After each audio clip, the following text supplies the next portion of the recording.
Mag-harvest ulit tayo ng mga gulay sa bakuran. Ayan na, yun po ang aking mga tanim. May sitaw. Yan po, ang tawag po namin yan is turo na sitaw. Ito naman po yung nakuha kong 3 piraso na bulaklak ng kalabasa at alugbati. Ang lalaki po ng dahon ng alugbati na yan. Tingnan nyo po. Ayan. Di po ba ang ganda? Wala po tong mga spray, mga mami. Ang ganda.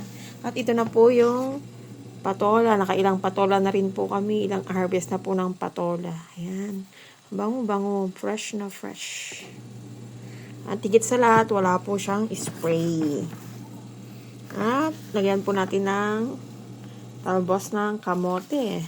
Kulay green at kulay pink. Ay, kulay pink. Kulay violet po yung iba. Ayan. Taunti na lang po yung nakuha ko kasi kumuha na po ako kaninang tanghali. Pinahalo po namin doon sa sinigang na bangus. Ayan. Ganda po, diba? Ayan po ang aming ulam. Ang tawag po namin sa ulam na yan pag naluto po ay dinengdeng sa Ilocano. Ayan.